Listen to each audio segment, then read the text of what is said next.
구약성경 598쪽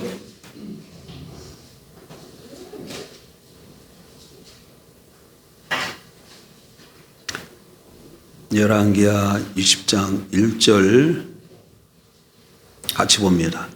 그때에 히스기야가 병들어 죽게 되매 아모스의 아들 선지자 이사야가 그에게 나와서 그에게 이르되 여호와의 말씀이 너는 집을 정리하라 내가 죽고 살지 못하리라 하셨나이다.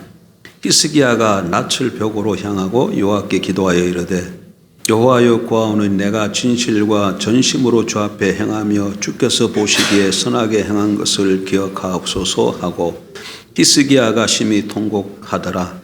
이사야가 성읍 가운데까지도 이르기 전에 여호와의 말씀이 그에게 임하여 이르시되 너는 돌아가서 내 백성의 주권자 히스기야에게 이르기를 왕의 조상 다윗의 하나님 여호와의 말씀이 내가 내 기도를 들었고 내 눈물을 보았노라. 내가 너를 낫게 하리니 내가 10일 만에 여호와의 성전에 올라가겠고 내가 내 날에 15년을 더할 것이며 내가 너와 이 성을 아수르 왕의 손에서 구원하고 내가 나를 위하고 또 내 종 다윗을 위함으로 이 성을 보호하리라 하셨다 하라 하셨더라. 이사야가 이르되 무화과 반죽을 가져오라 하며 무리가 가져다가 그 상처에 놓으니 나으니라. 12절로 갑니다.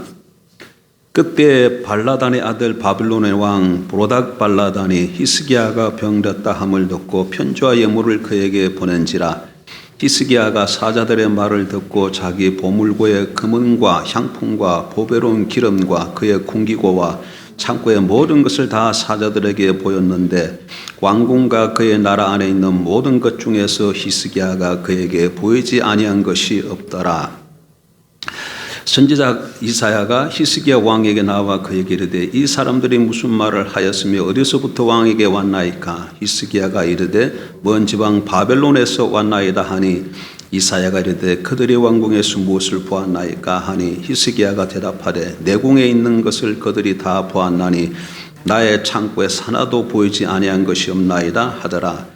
이사야가 히스기야에게 이르되 여호와의 말씀을 들으소서. 여호와의 말씀이 나를 이르리니 왕궁의 모든 것과 왕의 조상들이 오늘까지 쌓아두었던 것이 바벨론으로 옮긴 바 되고 하나도 남지 아니할 것이요 또 왕의 몸에서 날 아들 중에서 사로잡혀 바벨론 왕궁의 환관이 되리라 하셨나이다 하니 히스기야가 이사야에게 이르되 당신이 전한 바 여호와의 말씀이 선하니이다 하고 또 이르되 만일 내가 사는 날에 태평과 진실이 있을진데 어찌 선하지 아니하리오 하니라. 히스기야의 남은 사적과 그의 모든 업적과 저수지와 수도를 만들어 물을 성 안으로 끌어들인 일은 유다왕 역대지락에 기록되지 아니하였느냐. 21장 1절 므낫세가 왕이 될 때에 나이가 12세라 예루살렘에서 55년간 다스리니라. 그의 어머니의 이름은 헵시바더라. 아멘.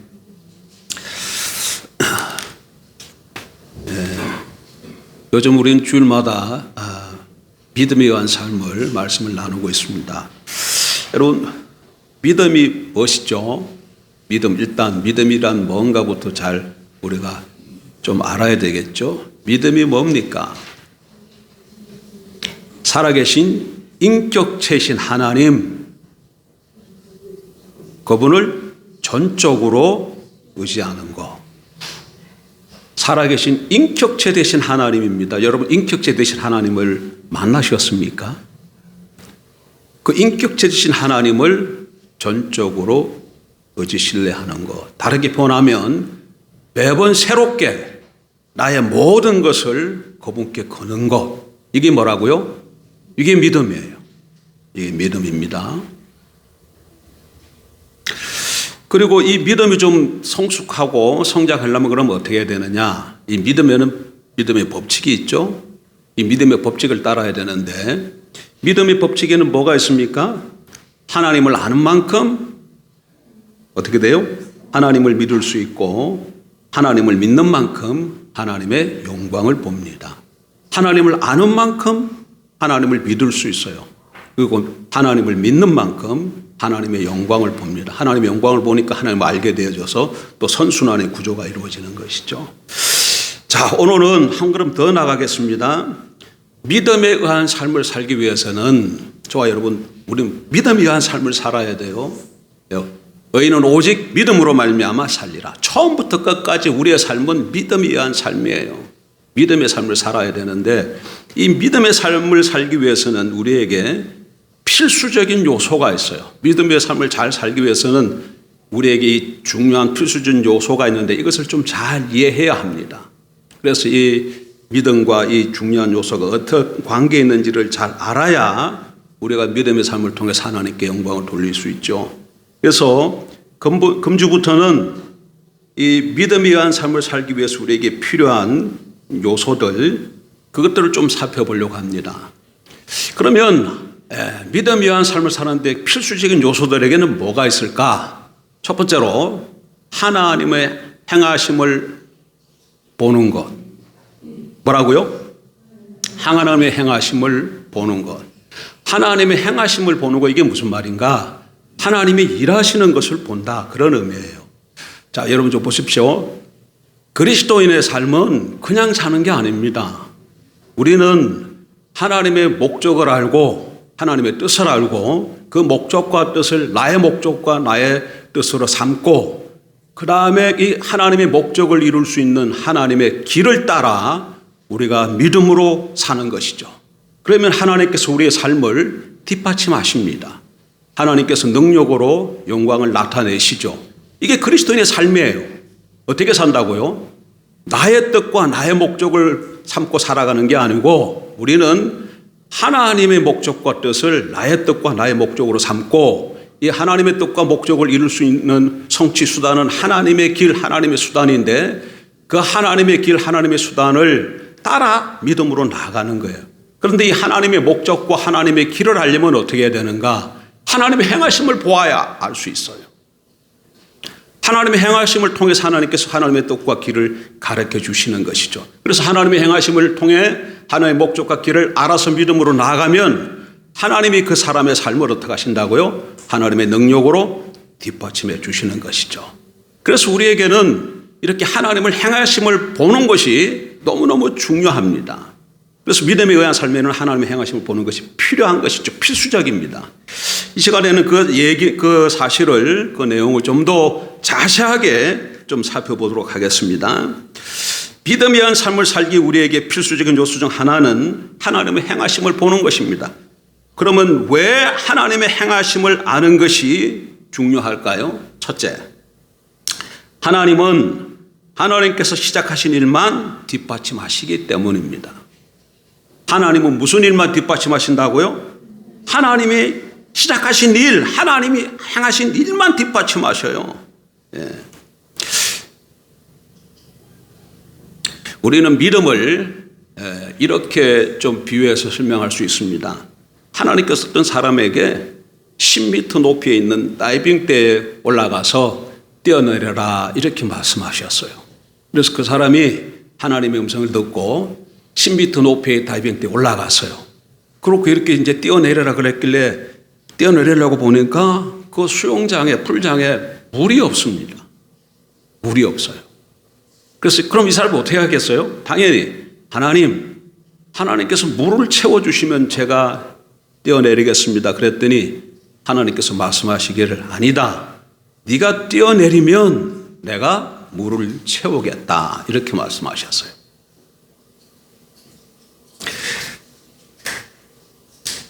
여러분 수영장에 만약 물이 가득 찼을 때 물이 가득 찼다면 우리에게 믿음이 필요하지 않죠.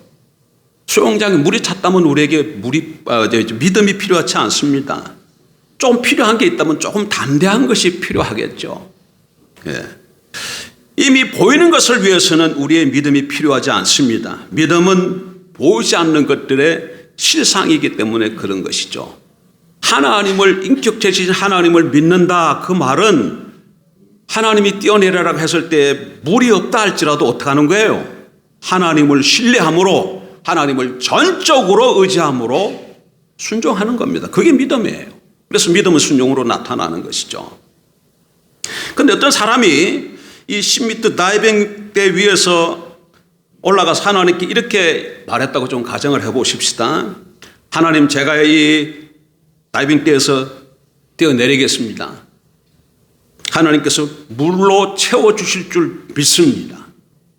그러고는 힘차게 다이빙을 했어요. 여러분, 근데 하나님의 뜻은 전혀 이 사람이 다이빙대에서 뛰어내리는 것이 아닙니다. 자기가 그냥 임의적으로 올라가서 하나님께서 이렇게 물 채워주실 것을 믿습니다 하고 뛰어내린 거예요. 여러분, 그럼 그 사람은 어떻게 됐을까요? 예, 당연히 머리가 깨지고 목이 부러져서 죽을 것입니다. 그런데 실제로 이와 비슷하게 소위 믿음으로 무모한 일을 시도했다가 하나님께서 이 뒷받침해 주시지 않음으로 인해 낭패를 보는 사람들이 많습니다, 여러분. 그리고 그들은 자기들이 잘못해서 그런 일이 발생했음에도 불구하고 일이 안 되면 하나님께 원망하지요. 여러분, 우리가 우리 임의대로 계획을 세워놓고 하나님이 말씀하신 게 아닙니다.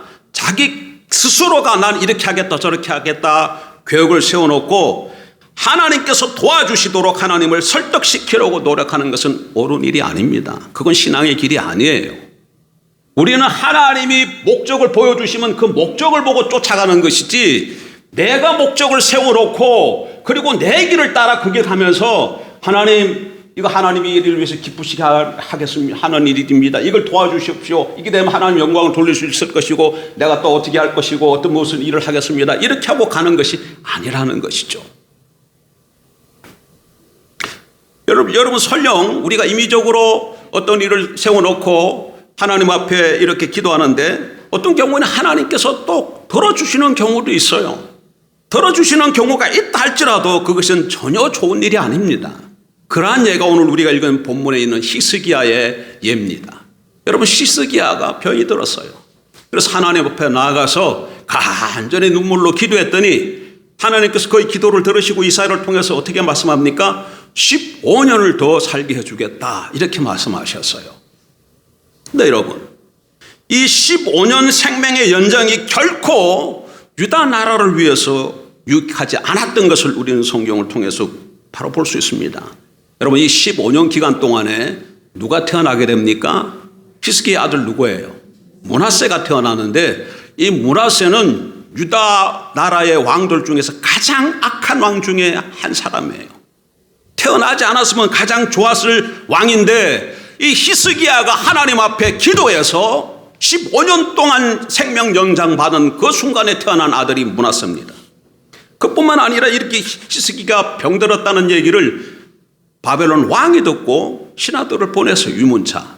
그랬더니 이 신하들을 히스기야가 왕궁에 있는 모든 보물들을 다 보여줍니다.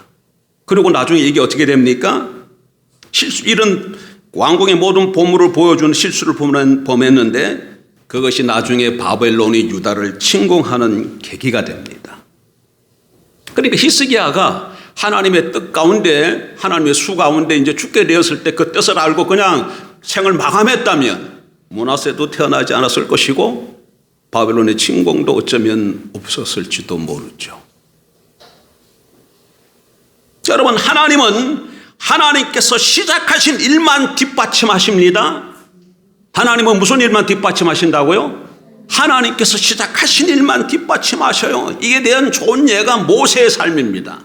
모세의 삶. 성경을 좀 살펴보면 좋은데 시간이 그렇지 않습니다. 그냥 여러분 잘 들으십시오. 잘 아실 내용이에요. 여러분, 모세가 나이 40에 자기 백성들을 돌볼 그런 마음이 생겼어요. 그래 나가보니까 애굽 사람하고 히브리 사람하고 싸웁니다. 그래서 어떻게 합니까? 히브리 사람을 둬서 애굽 사람을 죽이잖아요. 다음날 나갔더니 또 히브리 사람끼리 서로 싸워요. 그래서 너희가 동족끼리 왜 싸우냐 그랬더니 한 사람이 우리가 너를 언제 재판관으로 세웠느냐, 어저께는 애굽 사람 죽이더니 오늘은 우리를 죽이려고 하느냐, 이 말을 듣고 모세가 내가 행한 일이 다 드러났구나. 그래서 어떻게 합니까? 바로의 눈을 피해서 도망을 갑니다. 모세가 어떤 뜻으로 그 일을 행합니까? 선한 의도를 가지고, 이때는 애굽의 왕자라는 특권과 권력을 가지고 있었어요. 그리고 선한 일을 행했는데 결과는 뭐였습니까? 바로의 눈을 피해서 도망가는 일을 할 수밖에 없었다는 겁니다. 하나님의 뒷받침이 있었어요? 없었어요? 없었어요. 왜 하나님의 뒷받침이 하나님께서 그 일을 시작하신 것이 아니기 때문에 그렇습니다. 이제 그 후로 40년이 지납니다. 80 나이가 됐을 때에 하나님께서 다시금 모세에게 나타나셔서 애굽으로 돌아가서 내 백성을 건지라고 말씀합니다. 이번에는 과거처럼 무슨 특권도 권세도 없어요.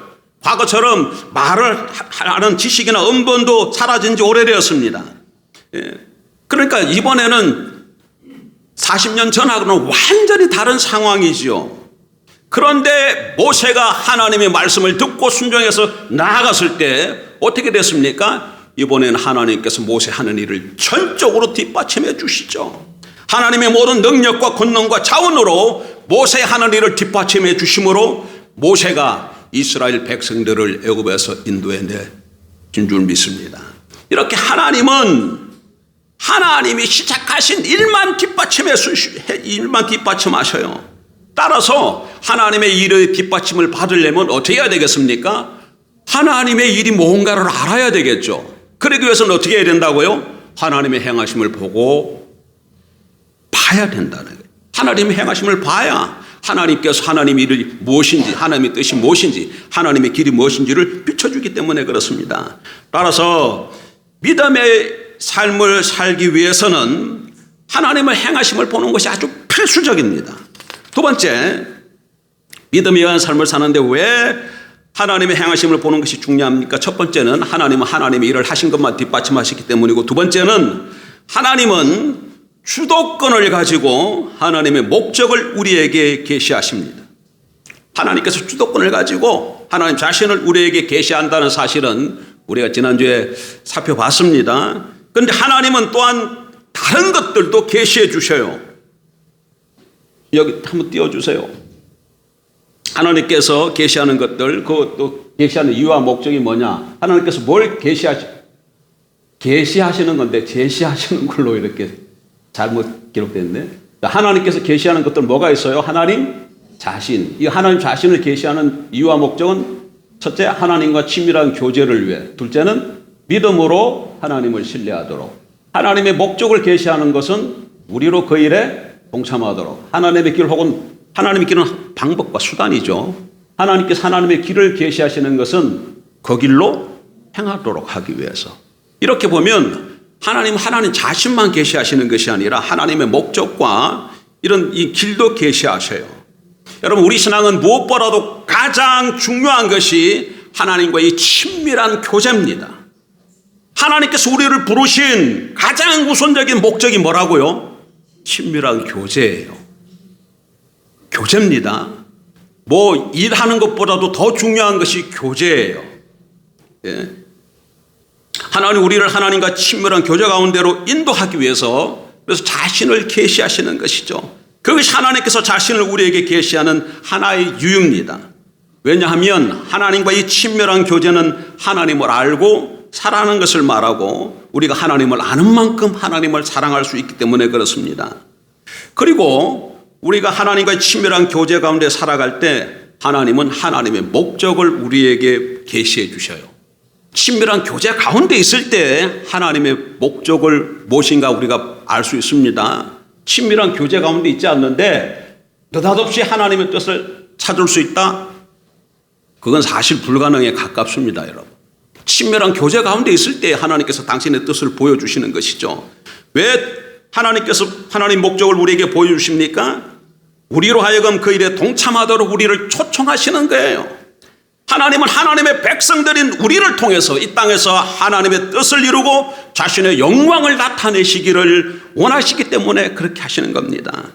하나님이 하시는 일을 보세요. 항상 그렇습니다. 여러분, 모세를 통해서 이스라엘 백성들을 애굽에서 인도해 내셨지 않습니까? 그때 하나님께서 첫 번째로 어떻게 하셨어요? 시내산에서 하나님께서 나타나셨어요, 모세에게. 그리고 자신의 목적을 모세에게 가르쳐 주셨죠. 여러분, 기도원을 한번 보세요. 이게 미디안 사람들이 두려워서 포주 틀에서 숨어서 타작하는 기도원에게 하나님이 나타났어요. 왜 나타났습니까? 미디안으로부터 이스라엘을 구원하기 위해서 그 뜻을 하나님께 보여주시는 것이죠. 기도원에게. 노아도 마찬가지입니다. 하나님께서 노아에게 나타나셔서 이 세상을 물로 심판하실 것을 가르쳐 주셨어요. 예수님께서 베데스다 연못에서 38년 된 병자를 고치셨는데 그때도 하나님께서 38년 된 병자를 고치라고 예수님께서 말씀하셨죠. 여러분, 다메섹의 아나니아도 보십시오. 아나니아가 사울에게 가서 안수에서 눈을 띄우지 않습니까? 하나님께서 누구에게 나타나셨어요? 아나니아에게 나타나셔서 그 뜻을 보여주시는 것이죠. 이렇게 보면 모든 것은 다 하나님의 자녀들로 하여금 하나님의 목적에 동참하라는 초청이에요. 하나님께서 이렇게 목적을 보여주시는 것은 그 목적에 동참하라는 초청입니다. 여러분, 혹시 우리 가운데 어떤 지체가 하나님께서 보이신 어떤 계획과 의도가 뭔지 비침 받았습니까? 여러분은 혹시 하나님께서 내게 이런 일을 하라고 하시는 것 같다, 어떤 하나님의 뜻과 어떤 계획을 알았습니까? 그러면 그 일로 초청받았다는 걸 여러분 아셔야 돼요. 내가 해야 할 일이 다른 일이 아니라 지금 내가 깨달은 그 일로 내가 나아가야 되는 것이죠. 그 삶으로 우리의 삶을 조종해야 됩니다. 이렇게 하나님께서 우리들에게 하나님의 목적을 보이시면 우리는 하나님을 사랑하기 때문에 우리의 전 존재로 그 일에 동참할 겁니다. 하나님을 사랑한다고 말해놓고 하나님의 행하심에 온 힘으로 다에 동참하지 않으면 그건 하나님을 사랑한다는 말이 거짓말인 것이죠. 여러분, 예수님은 아버지께서 행하신 일을 보았을 때 그 일에 동참하는 것을 자신의 양식으로 삼으셨습니다. 그런데 하나님의 목적에 이제 우리가 전적으로 동참할 때 우리에게 필요한 것이 있는데 그것이 믿음이에요. 왜 믿음이 필요한가? 하나님의 일, 하나님의 목적, 하나님의 일은 하나님 크기의 일이기 때문에 그렇습니다. 하나님이 성취하시고자 하는 일은 인간의 자원과 능력으로 이룰 수 있는 일이 아닙니다.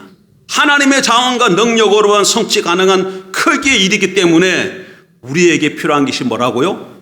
믿음인 거예요. 여러분, 모세가 애굽에서 이스라엘 백성들을 인도해내는 일, 또는 요수아가 요단강과 요단강을 건너고 여리고성을 정복하는 일, 그리고 여러분 그 외에 다른 모든 믿음의 선진들이 행했던 일들을 보면 그것들이 사람의 힘과 능으로 행할 수 있는 일이에요, 아니에요? 아닙니다. 어떻게 모세가 자기 힘으로 대제국 애굽에 있는 노예 생활하고 있는 이스라엘 백성을 인도해낼 수 있었을까요? 할 수 없어요. 요수아가 어떻게 이스라엘 백성들을 요단강을 건너갈 수 있게 하셨을까요? 어떻게 여리고성을 정복할 수 있을까요? 사람 힘으로 할 수 없습니다. 여리고성은 난공불락의 성이에요. 그러니까 이렇게 하나님께서 뜻을 보여주시면 그 일은 하나님 크기의 일이기 때문에 우리에게 뭐가 필요하다고요? 믿음이 필요해요. 이처럼 믿음은 하나님께서 앞서가시며 우리에게 하나님의 목적을 보이셔야 비로소 우리에게 필요한 것이죠. 하나님께서 앞서가지 아니하시면 믿음은 아직 시작도 안 되었습니다.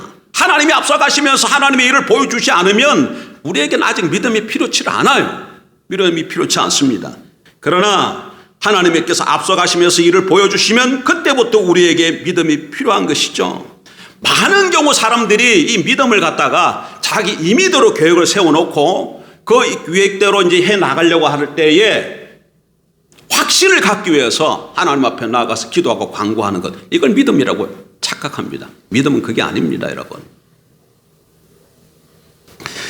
믿음이라고 말하는 히브리 11장에 나오는 하나님의 사람들을 한번 보십시오. 전부 다 일을 어떻게 했냐면 하나님께서 일을 앞서가세요. 일을 앞서가시면서 그들에게 목적을 보이셔요. 그러면 그들이 어떻게 합니까? 그 하나님을 보고 다 따라갔습니다. 이렇게 우리가 하나님의 행하심을 왜 봐야 됩니까? 하나님의 행하심을 통해서 뭘 비춰주시기 때문에?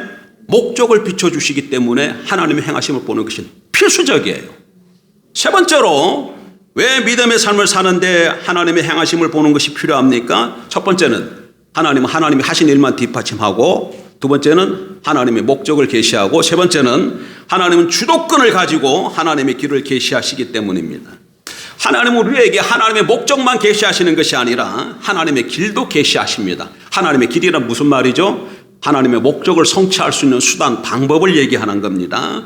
왜냐하면 왜 하나님의 길을 계시하시냐 하면 하나님의 일은, 하나님의 목적은, 하나님의 뜻은 하나님의 길로만 성취되기 때문에 그래요.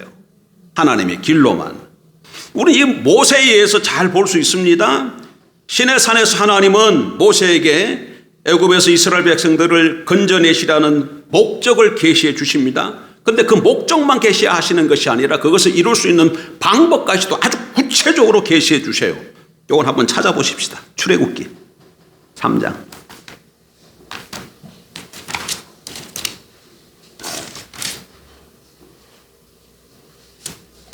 출애굽기 3장 16절.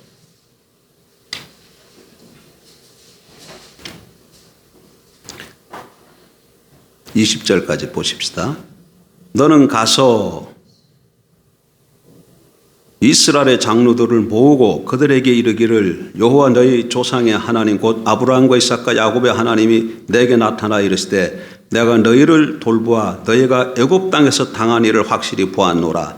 내가 말하였거니와 내가 너희를 애굽의 고난 중에서 인도하여 내어 적과 꿀이 흐르는 땅 곧 가나안 족속, 헷 족속, 아모리 족속, 브리스 족속, 히비 족속, 여부수 족속의 땅으로 올라가게 하리라 하셨다 하면, 여러분 16, 17절은 하나님께서 모세에게 나타나서 지금 뭘 보여주시는 말씀이에요? 하나님의 뜻, 하나님의 목적, 이스라엘 백성들을 지금 애굽에서 인도해내서 어디로 인도하겠다고요? 가나안 땅으로 인도하겠다는 하나님의 목적을 보여주시는 내용이죠. 그 다음에 18절, 19, 20절은 길을 보여줍니다. 한번 어떻게 하나 잘 보세요. 그들이 내 말을 들으리니 너는 그들의 장로들과 함께 애굽 왕에게 이르기를 히브리 사람의 하나님 여호와께서 우리에게 임하셨은즉 우리가 우리 하나님 여호와께 제사를 드리려 하오니 사흘길쯤 광야로 가도록 허락하소서 하라. 내가 아노니 강한 손으로 치기 전에는 애굽 왕이 너희가 가도록 허락하지 아니하다가 내가 내 손을 들어 애굽 중에 여러 가지 이적으로 그 나라를 친 후에야 그가 너희를 보내리라. 여기는 방법은 무슨 방법입니까? 어떻게 하라는 거예요? 장로들 데리고 애굽 왕에게 가서 우리가 하나님께서 우리에게 나타나셨기 때문에 그분께 제사를 지내려고 좀 가려고 한다. 보내달라. 이게 하나님께서 모세에게 가르쳐 주신 하나님의 목적을 이루는 길인 것이죠. 이렇게 하나님은 하나님의 목적만 계시하시는 것이 아니라 하나님의 길도 이렇게 계시해 주셔요. 여러분 요단강을 건너고 여리고성을 무너뜨린 여호수아를 경우도 보시고 미디안을 무찌른 기도원의 경우 또는 블레셋을 물리친 다윗의 경우를 다 보세요.